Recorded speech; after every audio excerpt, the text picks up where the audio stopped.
Business Connections Live, the UK's leading online business channel.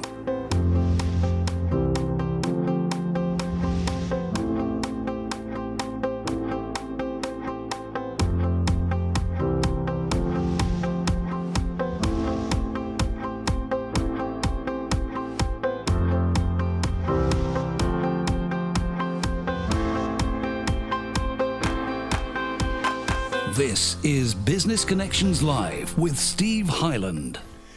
Hello there, welcome along. This is Business Connections Live, the program for entrepreneurs, SMEs and business owners. Now we're continuing a bit of a theme that we've had over the past couple of programs where we're looking at leadership in business. Where does leadership begin? Where does leadership finish? What should leaders be considering when they are thinking about their leadership style, what they're actually working towards? Is leadership style different for the type of person that you are leading?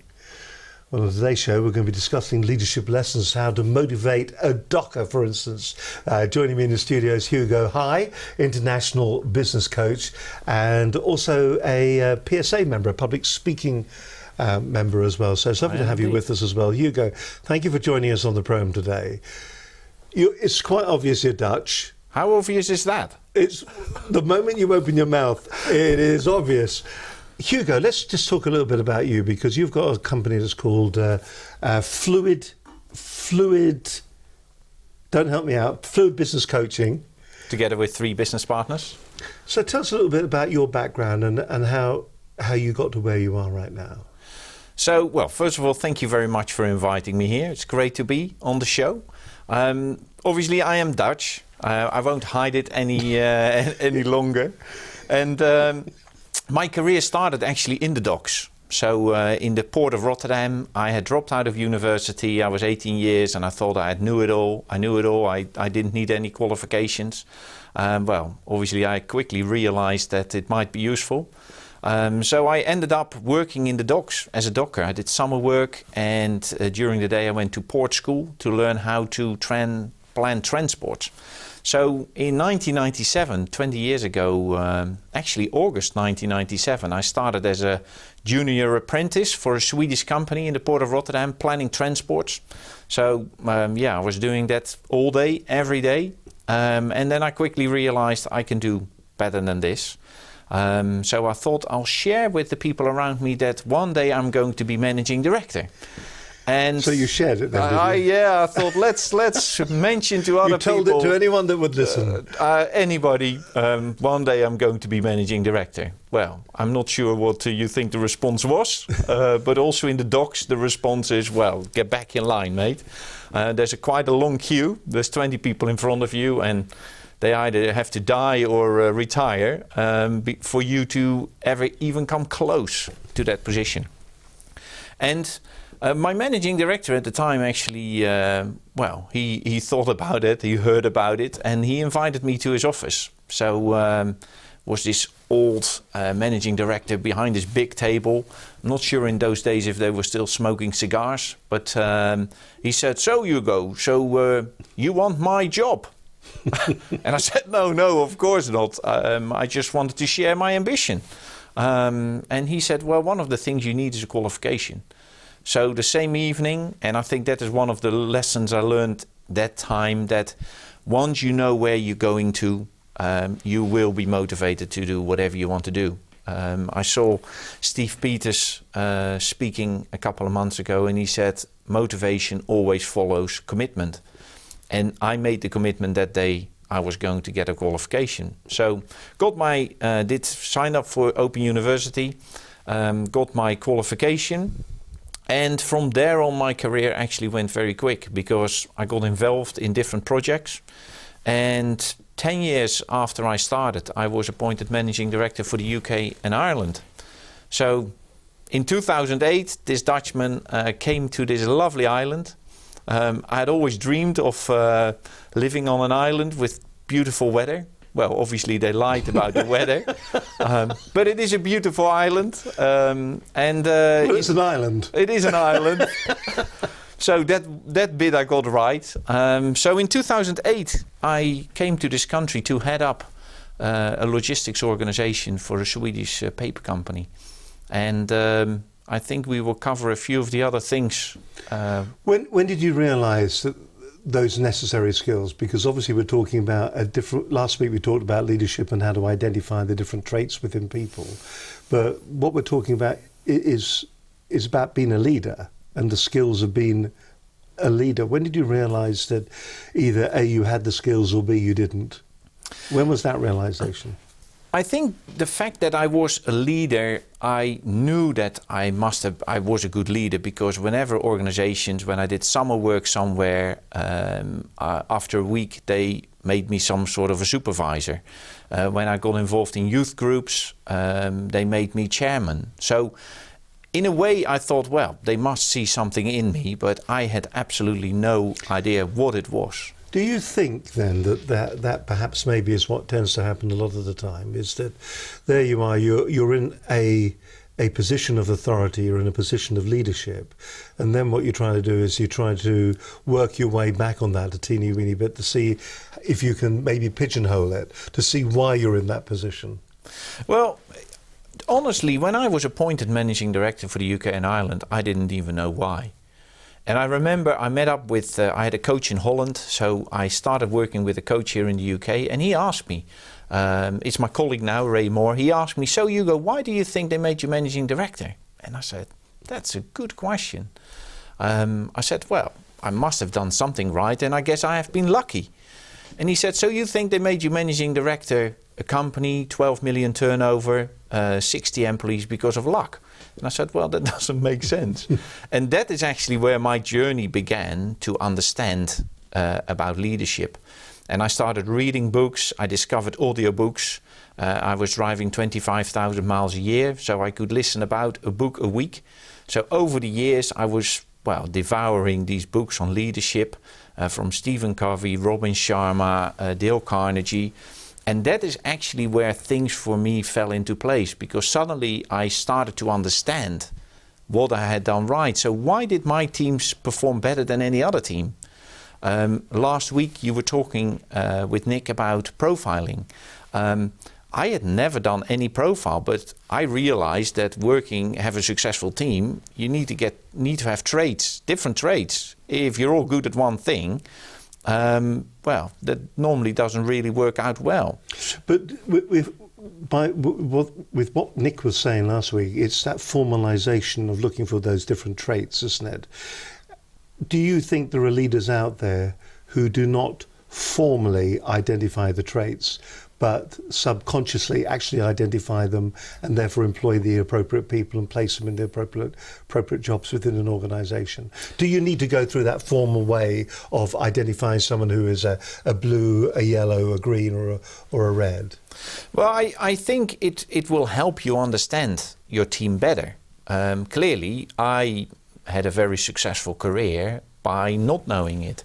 I had not read a business book. I know that one of the books, Good to Great from Jim Collins, I got that book in 2005. I think I read the first chapter and then put it away, and I thought, what a hoobabaloo this is. I absolutely had no clue what he was talking about.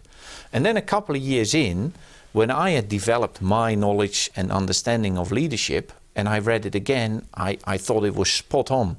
He was talking about level 5 leadership, and instantly I got it. For those people then that are watching this today and they're coming across you for the first time, how would you define leadership? What does leadership mean to you? For me, leadership is inspiring people to help you achieve anything. And the reason why I always talk about inspiration is that I don't think we can motivate other people. We are often, well, we talk about motivational speakers. Sometimes people talk to me, well, they address me as a motivational speaker, where ultimately I can't motivate you. Yeah, I can maybe fire you up, but then you go away, whether you go on a training course or whether you go somewhere else, you're fired up, then you come home, you go back into your day-to-day stuff, and the motivation is gone. So I think motivation is always self-motivation.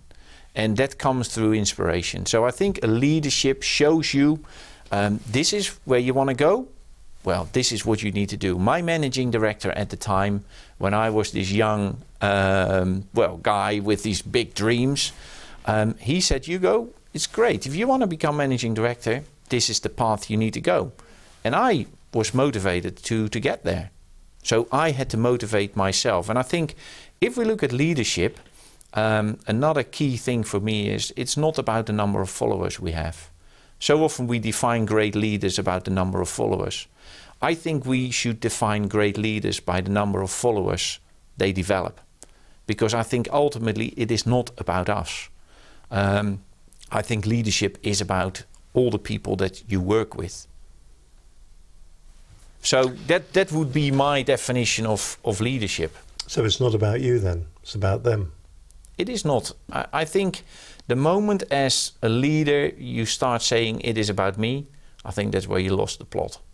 I think there is this expression that when the student becomes the master, the student switches off. Or when the teacher, the student becomes the teacher. I think we should always be learning. We should always be developing. And that's why, as a leader, we sometimes need to put our hand up and say, I was wrong. Or guys, can you help me? Because I haven't figured this one out yet. And I think nowadays, well, there is a lot of leaders, especially in government, and in big businesses that are probably not giving us the right example. All right, hold that thought for a moment. We've got more to come from Hugo High, international business coach, who's joining us. So we're talking about leadership today. Some of the topics we're going to be looking at, what's the difference between management and leadership? I think sometimes we get that marginally confused. How do you motivate blue-collar workers? We all work, I suppose we all have this imaginary workplace in our mind's eye that we're working with people who are like us. We're working in offices, we're working in high-tech industries, but what do you do when you have a blue-collar workforce? How do you motivate them? Also, we're going to be looking at leadership, the mirror and the window. Interesting story. Looking forward to that. Leadership in uncertain times and what the commercial reality is of staff engagement. Also, a little bit about a social experiment that Hugo conducted a little while back. Well, in fact, the last year he conducted a little bit about that and what successes and what lessons he learned from that as well. That's all to come on this edition of Business Connections Live. Well, you're watching Business Connections Live. It's great to have your company as always here on a Monday at lunchtime, and some great guests. If you are joining us for the first time, a big welcome to you. Thank you very much indeed. We've got a great guest as always on the program. In fact, every week it's over, I think there's over 250 hours now of business advice and views, all absolutely free that you can download. You can listen to it on iTunes, you can watch it on the website, you can watch the videos, or if you want, you can download it on the likes of Stitcher, Blueberry.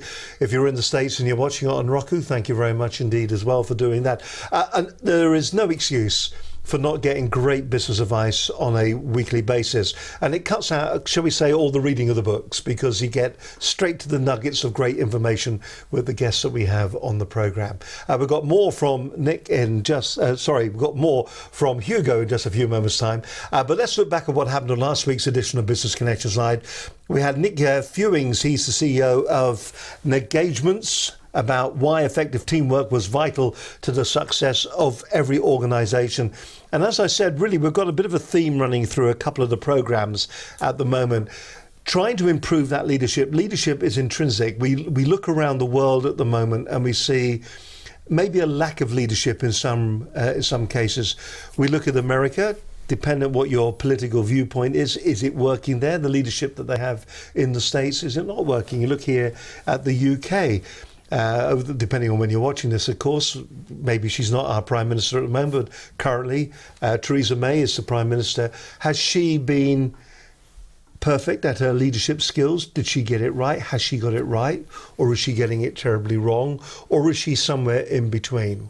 So we're going to be talking more about that. And that's what we talked about as well in last week's edition of the program with Nick Fewing, CEO, as I said, of Engagements Works.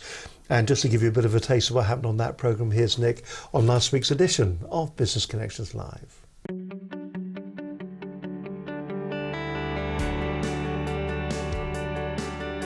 Now, today's show, we're going to be discussing why effective teamwork is vital to the success of every organisation. Joining me in the studio today is Nick Fewing, he's the CEO of Engagement Works.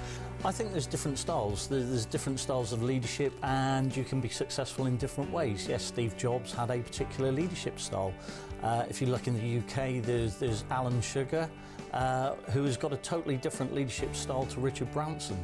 But I think with these people, what they do is they understand themselves extremely well, and they build teams around them with complementary styles to them. Having worked with lots of teams over many years, I think there's two things that you need to know in a team. It's first of all, who's in your team, what skills do different people have, and when I talk about skills, not just technical skills, but the behavioural skills that they have. And once you actually understand who's in your team, the second part of it, which a lot of organisations don't do, is measure how effectively those individuals are working together. And in the training that I do and in the conferences I speak at, I try to get people to change difficult to different, and also frustration with another person to be fascinated with them. I think one of the biggest things is it reduces stress a great deal, because you can talk about a person's behaviours rather than pointing the finger at the individual. You can value and appreciate diversity a great deal more, recognising that different people have strengths in particular areas. And I think those teams that value and appreciate those differences and understand them well are the ones that will achieve greater success. I mean, research has shown that behavioural differences actually start as soon as we're born. There's been some studies by doctors in Sweden that have actually identified parts of the brain that are either larger or smaller for those babies that turn into either a preference for introversion or a preference for extroversion. I think the first thing you've got to do as a leader, or when you start to lead a team, as Stephen Covey says in his book, The 7 Habits of Highly Effective People, you need to get the right people on the bus and the wrong people off the bus. There's loads of profiling tools out on the market, and all I say to organisations is, if you're going to use a profiling tool, make sure it's one that's recognised by the British Psychological Society, so it's got the tick in the box that it's actually valid and useful and accurate. However, a lot of them these days, if you are honest when you've completed the evaluators that produce the reports, they are very unique, they are not generalistic, they have specific statements that relate to you as an individual based on how you've completed the evaluators. People look to the leaders for the behaviours. For leadership, but also for the behaviours that they should exhibit themselves. And therefore, if you've got a leader that exhibits maybe some negative leadership styles, some staff will take it for granted that they can behave in that particular way. That's why a lot of organisations are still top heavy on focus on task. For instance, when I was working with an organisation the other day, I was working with the leadership team, and I said, when you come together as a leadership team, what do you talk about each week in your leadership meeting? And they talk about budgets, deadlines, targets, deliverables, and nobody mentions that they talked about relationships and behaviours. Okay, my name's Nick Fewings, I'm CEO of Engagement Works, and the takeaways from today's session are if you are going to build a high-performing team, there's two things that you need to focus on. The first thing is the who. Who have you got in your team? Not only in terms of their technical skills, but you also need to know who you've got in your team from a behavioural perspective. And the second thing, which a lot of teams don't know or understand, is how do those individuals work effectively together as a team? And it's really important that you find a measurement tool, because if you can't measure something, you can't manage it and make it better and more effective. So those are the two takeaways from today's session. Who is in your team and how do they work effectively together?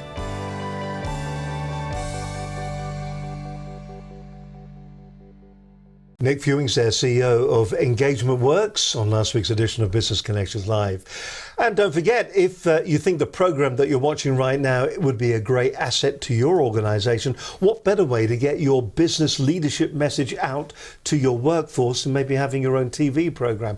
Video is becoming intrinsically more and more important to organizations. They do say the next couple of years, websites will completely change. They'll look like multimedia platforms, TV channels in their own right. If you're not using video in your communications to your staff and to your customers, then you're missing out on a really huge opportunity. Now, if you'd like to have a program like this one where you can turn perhaps maybe your readers into viewers, why don't you get in contact with us here at Business Connections Live? It's dead easy to do that.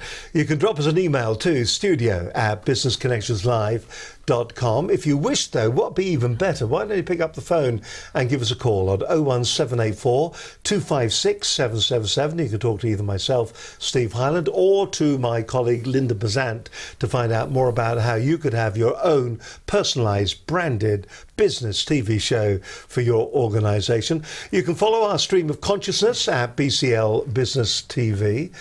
You can follow all our tweets. You can also DM us on there as well. See, I'm down with the kids. I know about these newfangled pieces of technology. Also, Facebook Live is proving to be very popular as well. You can watch the programme on Facebook. You can also leave your comments as well. But don't forget, you can also see all the shows on our catch-up pages at businessconnectionslive.com. You're watching Business Connections Live. Are you all right there? Yes. You're watching. Just going. You're watching Business Connections Live. Joining me in the studio today is Hugo. Hi, international business coach. We're talking about leadership, a different perspective this week on what leadership is all about. Last week we looked at how you should be looking at your employees and defining what kind of employees you actually have. But is that where leadership actually starts? Surely leadership must be starting with the leader, and it's the leader that's important in all this. Hugo, let's get down to the nitty-gritty then. The difference between management and leadership. I think there's a lot of senior leaders out there that think that it is just all about management. Why do you think that isn't the case?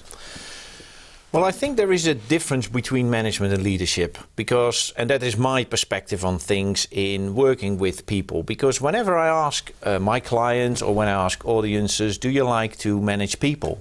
Well, the instant reaction I get, no, I don't like that. Well, why is that? That's because when you try to manage people, they normally try to do something else. So for me, the distinction is very clear. You manage things and you lead people.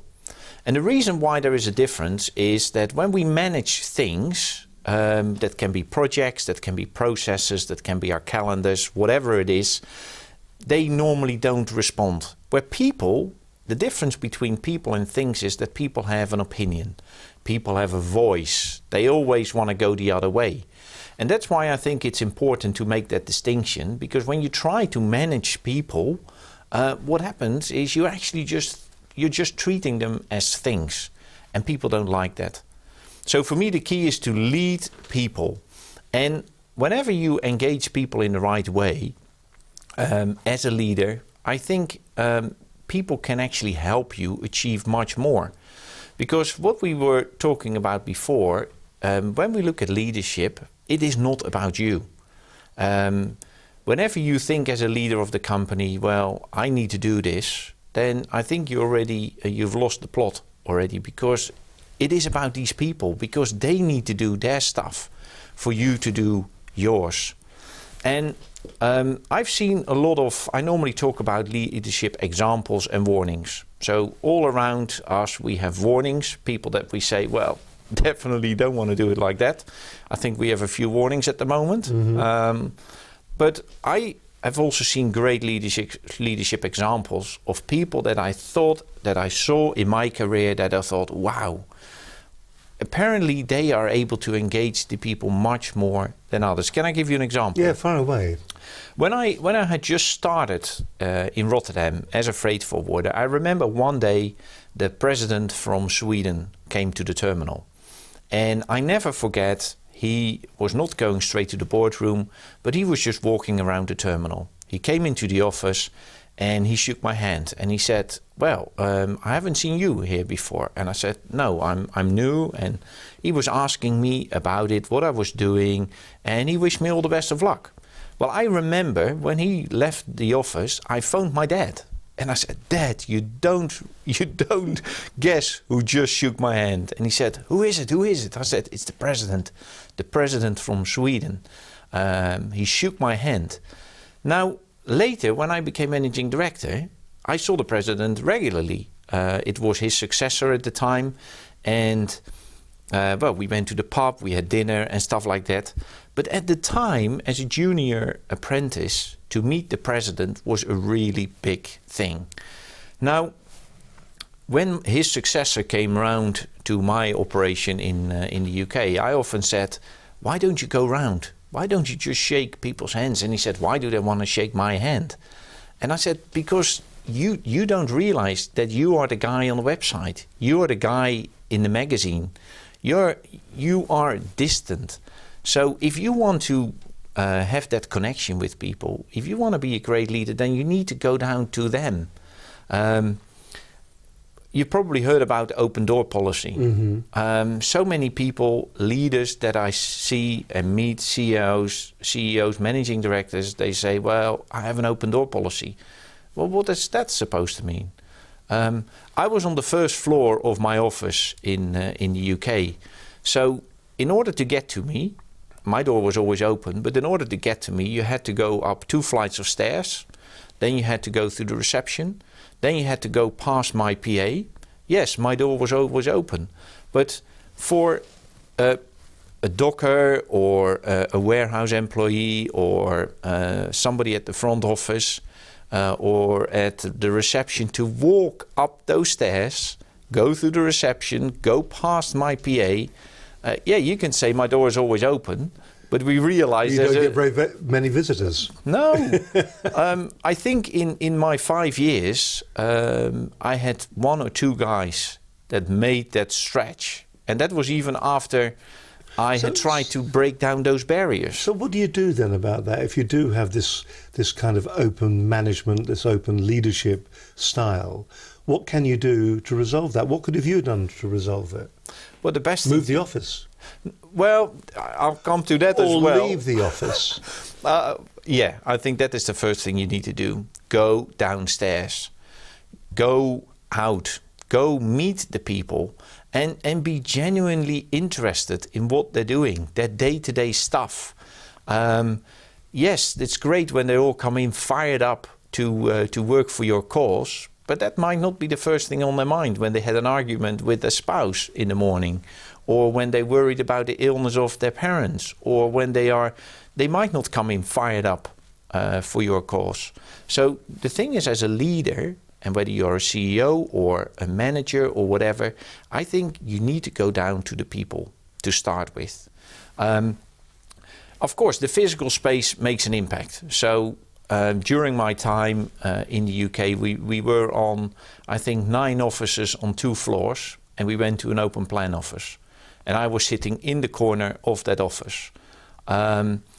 Why? Because I wanted to be transparent to everyone. And I remember one of the team leaders at the time who had a separate office, and he said, but Gav, if I'm sitting in the same office as you, that means you can look at my screen all day.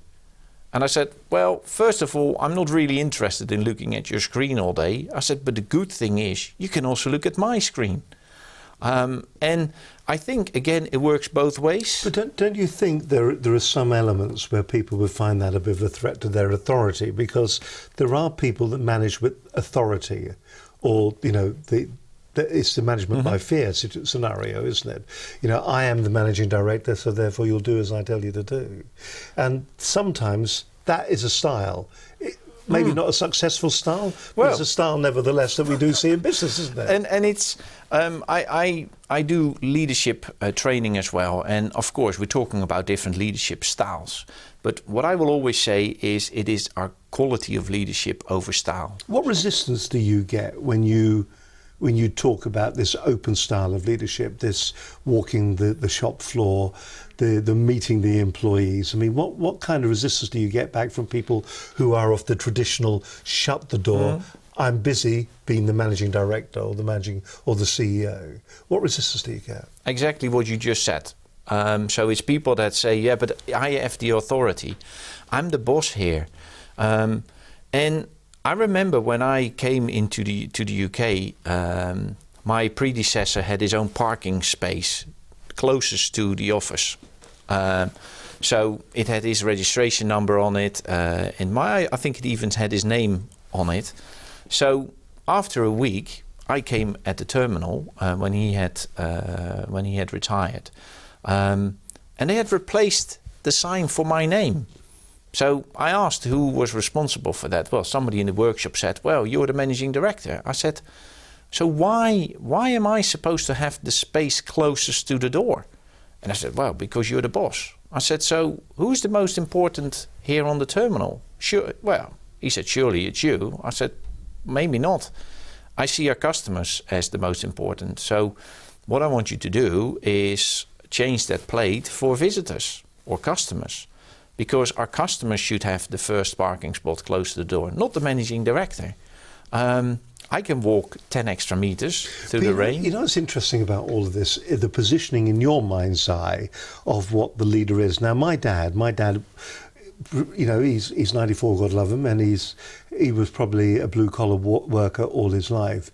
And in his mind's eye, the authority does go that way. He's here, and the managing director, the governor, the boss is there. And in his life, there are bosses, and he's very comfortable with that. But sometimes you've got to make these people feel comfortable in the environment, don't you? Or are you eroding the protocol between here and there? No, I truly believe there is a difference in authority. I'm not of a socialist background that I say we should be all at the same level and we should be paid all at the same. I clearly had bigger responsibilities as the managing director of this company. But I think ultimately it's not the authority that we're talking about, but about respect. And I think my respect for them should have been as big as their respect for me. And with regards to, because after I left this company, I worked for another company for a while to head up the organization. And ultimately, we disagreed on the leadership style and the way I led the team. So we agreed to disagree. And it was just fascinated. That was after a year. I got an email from one of the operations managers who sent me an email, and he said, "Hugo, we're really sad to see you going, because finally we had a managing director again who even spoke to the cleaners." That was an email I got, and I have been thinking about that email, because I thought I wasn't even aware. It was probably just my natural style, because at 6 o'clock I was still in the office. The lady still came in.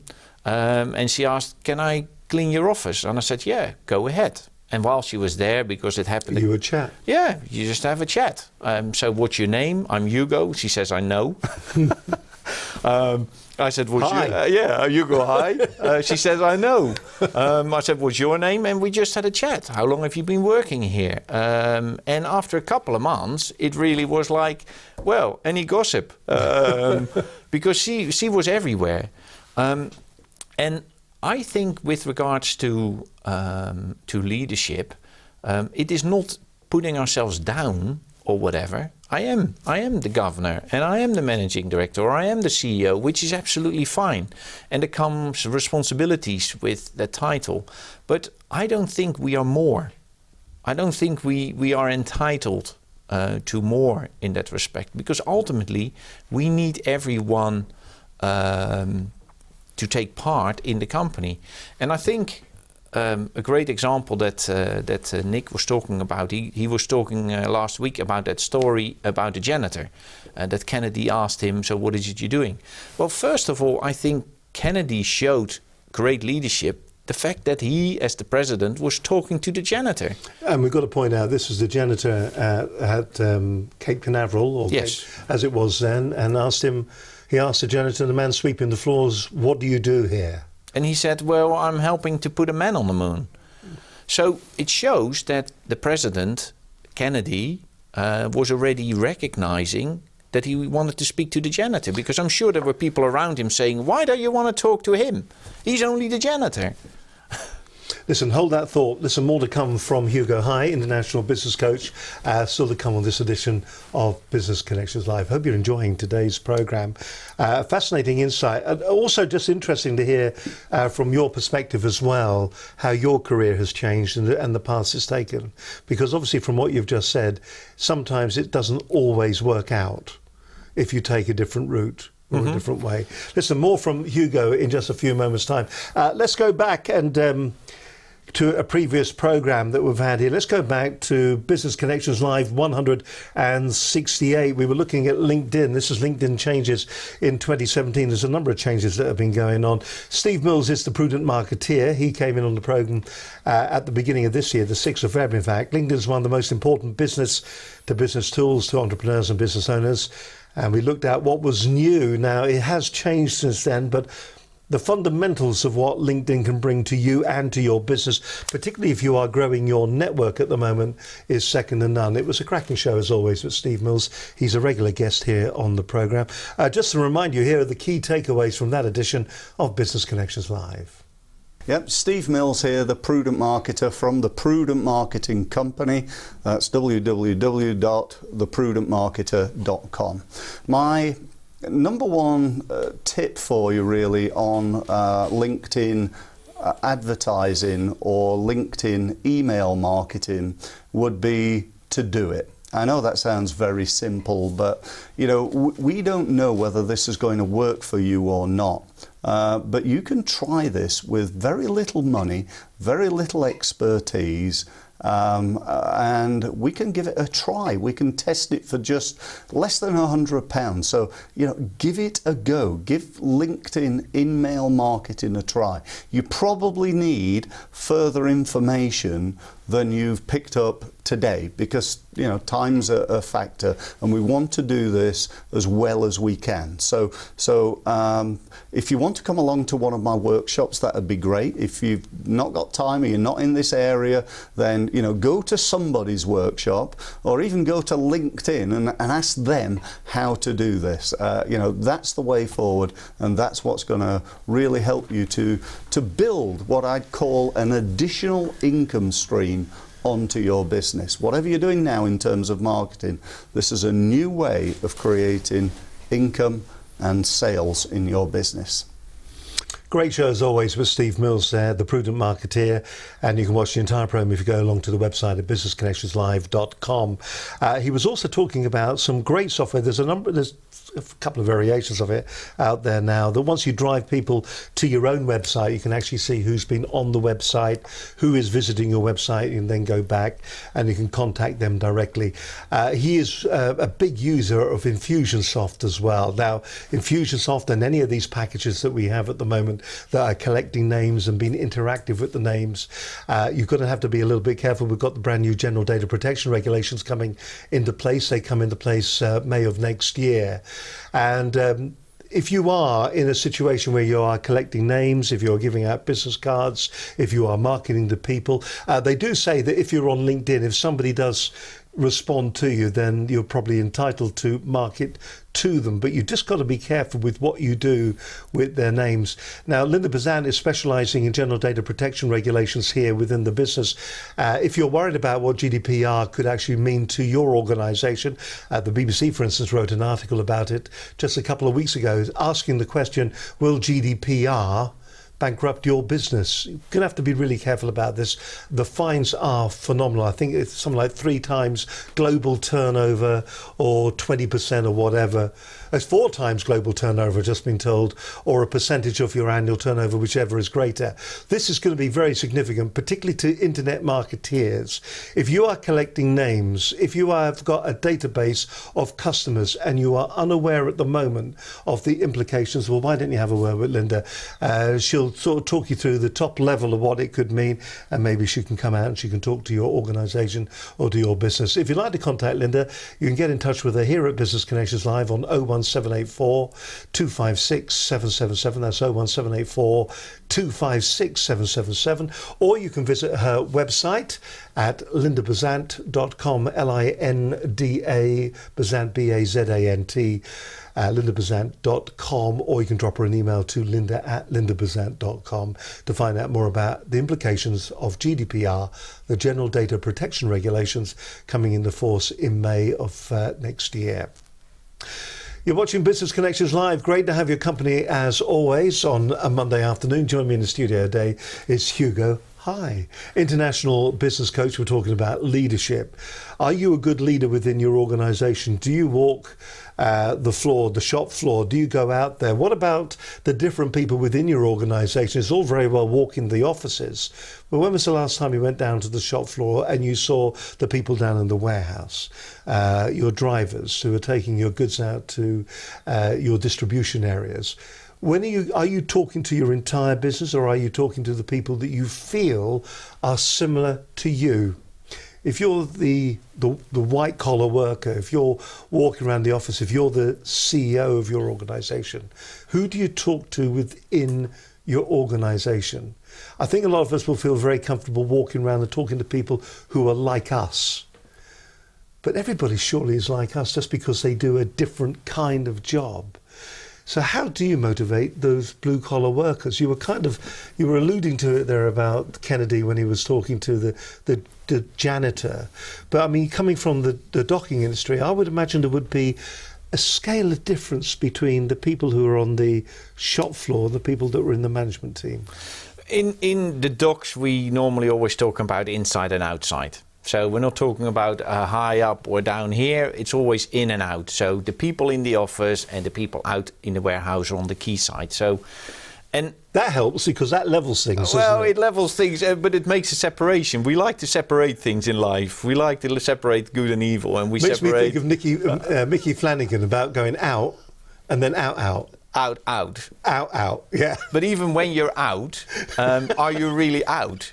Or are you driving around in your car? Yes. Or do you actually stop and get out and just have a chat? Because if we look at leadership, and I don't think leadership is just connected with a position. Because if you look at, you can't just say, well, the CEO is the leader of the company. We all have leadership roles. Whether you are a father or whether you are a chairman of your golf club or wherever you are, we are in leadership positions. And why? Because we want to inspire the people to get them involved in whatever we are doing. And whether that's in the company or whether that is in any other organization or family that we are involved in. And if you just think about that, then you're dealing with people. And it's interesting, the example that you mentioned, the janitor with Kennedy at Cape Canaveral, that was 50 years ago. And apparently we haven't learned much in those 50 years.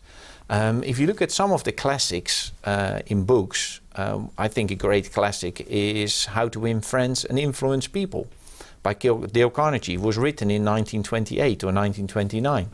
When you read that book now, you say, well, why is not everybody doing this? If that gives results, well, why not? And I think that there is a difference between the theory of leadership and the practice. Do you think leadership has changed because of the technology that's now available? 50 years ago, it was typewriters and telephones. Now it's smartphones, it's emails, it's web streaming, it's all these things. The technology has moved on. You notice it now when you're out on the street. The youth of today are looking at their smartphones. They never look up. They don't know where they are. They could be anywhere. They're living life through a smartphone. And is there not a tendency for leadership and management teams to now communicate with their workforces using smart technology? A while back I saw a picture of the 1930s, and you saw a row of factory workers standing in line at the bus stop. And all they were doing was standing with the newspaper. They didn't talk to each other, they were just reading the newspaper, just a whole line. And they took the same picture of a row of workers at a bus stop recently, and everybody was standing on their phones. So in that respect, I don't think anything has changed. Good point, well made, yes. I think the difference that, I think the same thing that is still as valid as it was back then is that we're dealing with human beings. Steve, you would like it when I just shake your hand and I just ask you, how are you doing? That has nothing to do with if we are connected on LinkedIn or whether we met at the PSA. The moment I ask you, how are you doing? And it was great to see you a couple of weeks ago at the PSA, suddenly there is a connection. Mm-hmm. And I think we all appreciate that. And I think as leaders in companies, whether we are at senior management level or at middle management level, the people that are helping you achieve what you want to achieve, are you actually connecting with them? And of course, with some people that are already fired up, it's much easier to maybe engage them in that process. Obviously, when I came to the UK in 2008 to head up the UK organization, they hadn't had any change for 40 years. So here came this young, what does he know? ambitious guy. I was 20 years younger than most of my directors, my managers. So what does he know? And ultimately, it is about, well, what is it we try to achieve here? What do we want to build? And I normally use football team. I use football as an analogy because I think sports, ultimately, most people get that. And I wanted to become the best in what we did, which was paper logistics. And I had a very clear goal. This is what I want to achieve. And when I did staff briefings and I had those 40 dockers looking at me, at the beginning, I remember I said, well, I want to win the Champions League for paper terminals. And they asked me, so at one stage, one of the guys asked me, so where are we now? I said, at the moment, we're fighting for relegation. So we need to get up, we need to win, get to those Champions League places, and then we need to work, play in the Champions League and ultimately win it. So I don't expect this to happen in the next month. I don't expect this to happen in the next year, but this is the way we're going. Jim Collins talks about the bus. He always says about, who's on your bus? But I think in that example, it needs to be clear what's on the front of the bus. So if you got people viewing now with a company, or whether they are the CEO of their own company or their CEO of anybody else's company, if your company bus pulls up now and I'm standing there at the bus stop, what does it say on the front? And the thing is that I meet so many business owners, CEOs, managing directors, they couldn't say what's on the front of the bus. Well, why would I join your bus? Why would I want to come on your bus if I don't even know what your destination is? Which is going back to what we said last week about what the function, what the reason, what the message is for the management team. Why are they a team? A team that's doing what? And I think with regards to the dockers or the blue collar workers, it is important that they know what they come to the terminal or to the office or to the warehouse for. Because, and I'm not sure, I'm sure that you've covered that in previous shows. It's not the money. I still believe that is the most misunderstood thing, that people come to work for money. They don't. And I still believe this prime example that Microsoft wanted to start their encyclopedia. So they invested hundreds of millions of dollars to build and develop their encyclopedia. They were involving the biggest geniuses on knowledge and on scientists. Everybody got involved. And at the same time that Microsoft wanted to start that, there was an open source initiative. Some people came together and said, what if we build together an encyclopedia? Well, now, 20 years on or 15 years on... Microsoft are just a memory? Microsoft's encyclopedia is a memory. And Wikipedia. And Wikipedia, we're all using it. And I saw an interview with a guy recently, and he's a contributor to Wikipedia. And he got interviewed and somebody asked him, so how many hours a week? He said, I'm dedicating at least 15 to 20 hours a week to my contributions to Wikipedia. So he didn't get paid for it. So 15 to 20 hours a week he is contributing to Wikipedia. Why? Because he can say he's a contributor to Wikipedia. He wants to make sure that all the information on there is fact-checked. And, well, obviously we've heard now about alternative facts. Fake news. Fake news, alternative facts. So there is somebody investing 15 to 20 hours a week without any pay to help and contribute to something that is available for free. Now that shows that for him, money is not the driver. For him, it is belonging. He is part of something. And I think that is one of the key things in leadership. If you're able to get that sense of belonging, that people belong to your company, that they come to the office or they come to the terminal or they come to the warehouse because they're part of something bigger than themselves, I think that's where that is one of the keys. All right, listen, we're going to continue our discussion with you in just a few moments. I want to find out, we're rapidly running out of time, actually. The mirror and the window, I want to find out about that leadership, your thoughts on leadership in uncertain times, and also what the commercial reality is of staff engagement. So a lot to cover in about 6 minutes in just a moment. All right. You're watching Business Connections Live. Hope you're enjoying today's show. Real insights, some really good stories as well. My guest is Hugo High, International Business Coach. As always, we thank you very much for watching. There are thousands of people downloading this program on a regular basis on iTunes.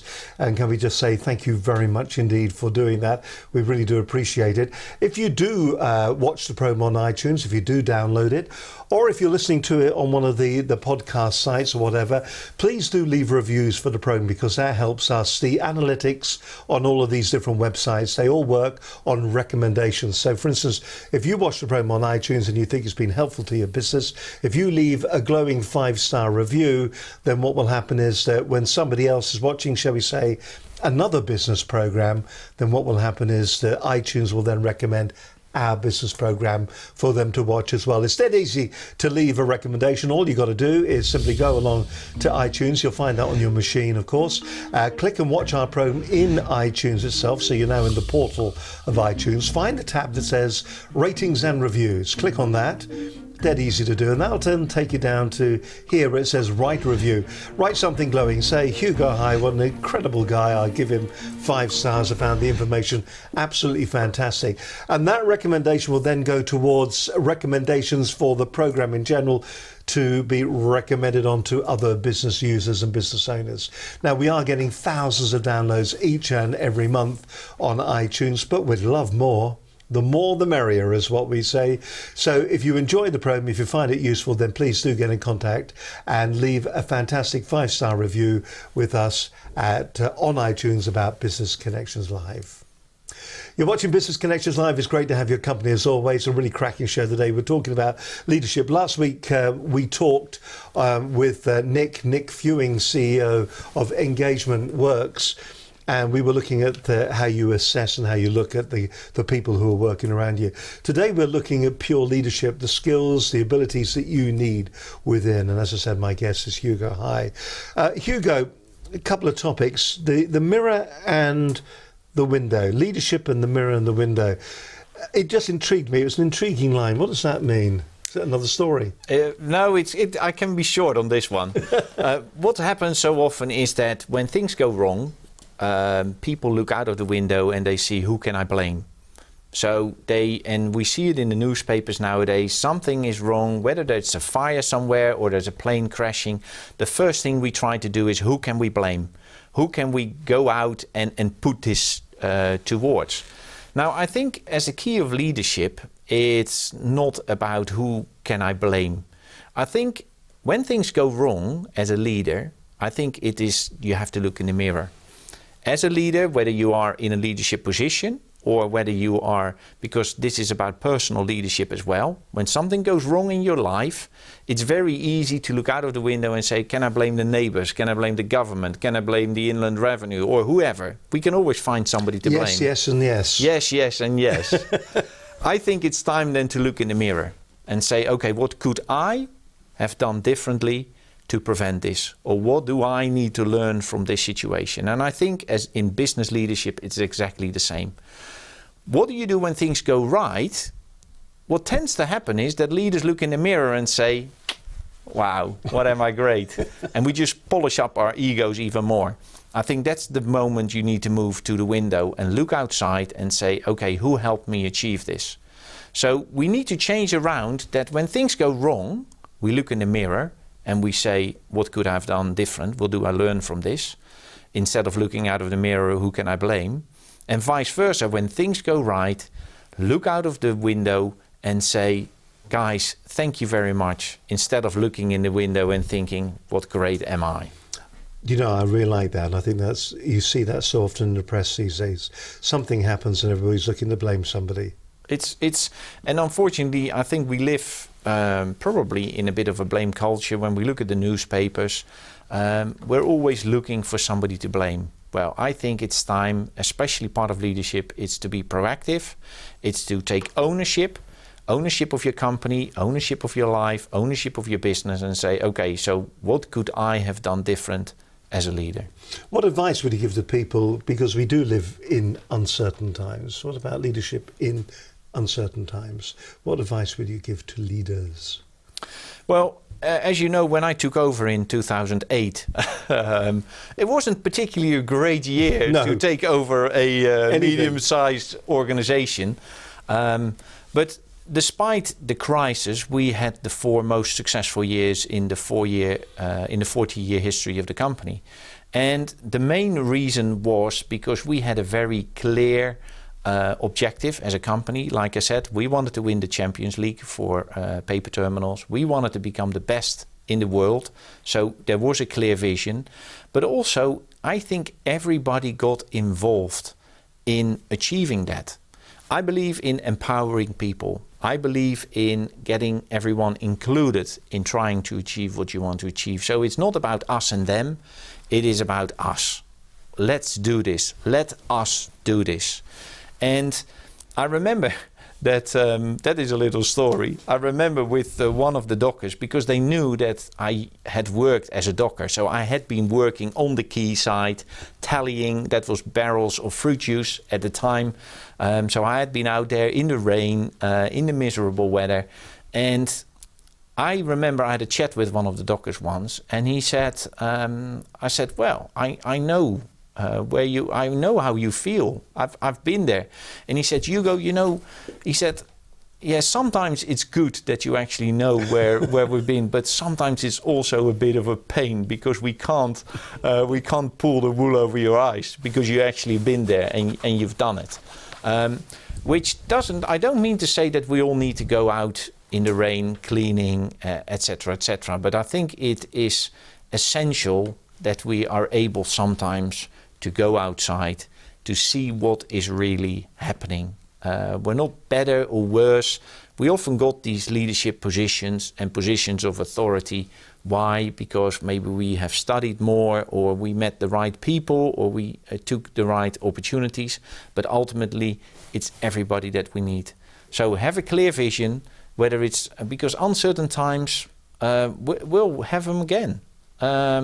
We don't know when the next economic crisis is, but I'm sure there's one coming. Because if we look back in 8,000 years of recorded history, it has been coming. It's up and down. It's up and down. So be proactive. So don't wait for things to happen, but go out there and make it happen. What about engagement then? Staff engagement, very important? I suppose that's what you're saying, isn't it? You go out there, you shake their hands, you understand their problems, you listen to what they say, you know their name. You understand where they're coming from. You're engaging with them. Well, and I think an essential point in there is also to empower them. So, people that know me, whether they are my clients or whether the people that have worked with me in the past, I'm always asking questions. And I remember that when I had joined the company in the UK, after a couple of months, we had an incident on the terminal.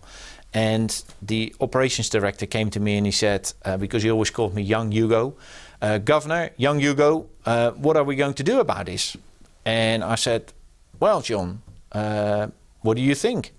And he said, what do you mean, what do you think? I said, well, John, I've been here now 2 months. I'm 33 years of age. How long have you been on the terminal? He said, 30 years, young Hugo. I said, so I've been here 2 months. you've been here 30 years and you come and ask me what we need to do about this situation. So what are you suggesting? He said, well, I suggest we do this and this and this. All right, I said, have you thought about the consequence here? He said, yeah, I have. Do you know what the impact for the clients will be? He said, yeah, we have sussed that out as well.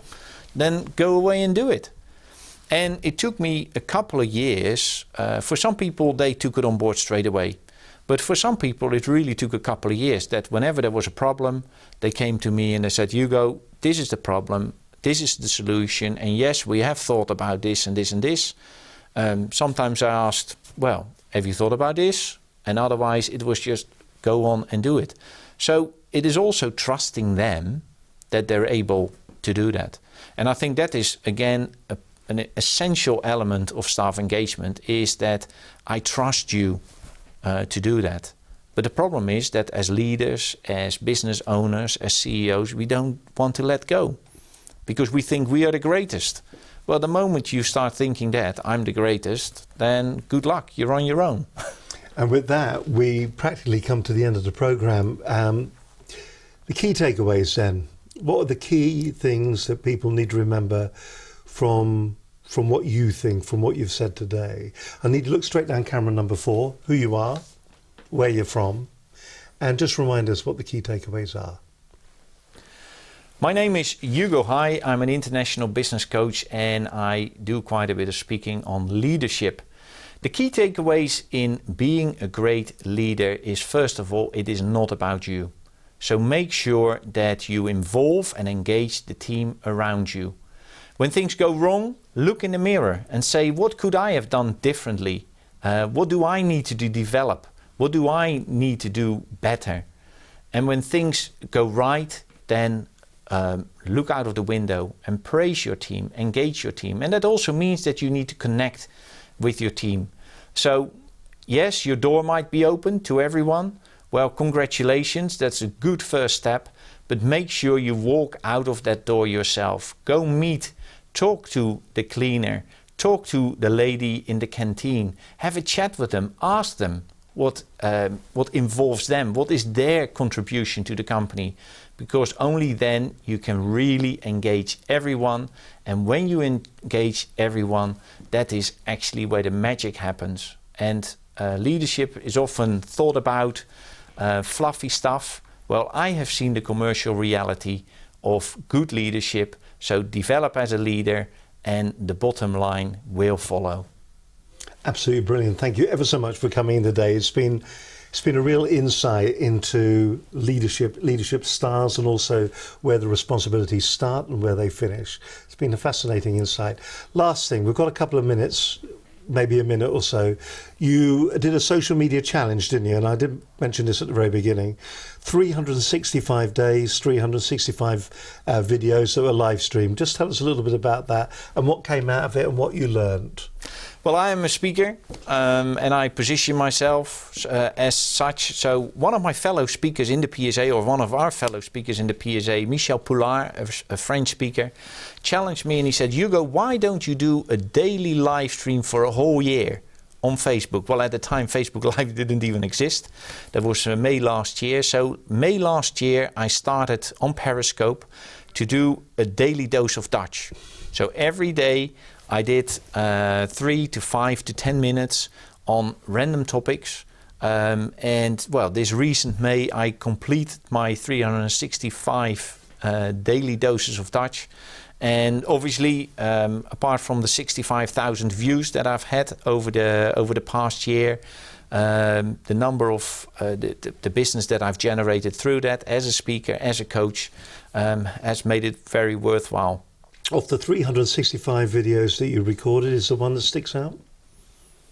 I think there's a few that stick out. Why? Because of their success or their failure? Probably because of the topics that were being covered. Because people often ask me, so where do you get the topics from? Where do you get the content from? Because I generated 30 hours of content just through that. And I normally touched upon day-to-day stuff. So I've learned some customer service lessons from Eurotunnel. So I was talking about it. I've learned some customer service lessons from Vodafone. Sometimes we learn lessons how not to do stuff. So I share that. And of course also the Brexit. As a foreign national living in this country, people were apologizing to me about Brexit. And again, it comes about being proactive. If you voted for leave, don't apologize to me, then live up to it and deal with the consequences. So there were quite a few daily doses of Dutch on that. Look in the mirror. You don't have to apologize to me. We live in a democracy. You got the vote and you voted. Well, good luck to it. You're not upsetting me. It's so yeah, probably Brexit and various customer service lessons that I've learned over the year were covered. If we want to see them, where do we go? You can either go to my Facebook page, which is facebook.com/Hugo Hai. That's HUGOHEIJ. Or if you go to YouTube, I have uploaded probably about 200 of them already on my YouTube channel, which again is Hugo Hai. It's easy to find. So you can either look them back there or you can go to Facebook. Hugo, it's been an absolute pleasure. I hope you've enjoyed today's program. Our guest, Hugo Hein, international business coach, a fascinating insight into what leadership is all about. Listen, that proudly wraps up the show. Hugo, once again, thank you very much indeed for being our guest. Let's do a little bit of housekeeping before we walk out the door. Future programs, who we got coming up in the not too distant future? Jackie Jarvis, business clarity coach, is going to be on the program next week. Jeremy Nichols, director of Talking Toolbox, speaker and coach. That'll be an insight. He'll be coming on the show. Angie Phillips, the design angel, and Jerry Brown, the customer lifeguard, will be joining me on the program over the coming weeks. Listen, we'll do it all again next Monday, shall we? At 12 noon. Till then, have a great week. From all the team here at Business Connections Live, I hope you have a successful week. And don't forget, show's back again midday next Monday. Till then, bye for now. Bye-bye.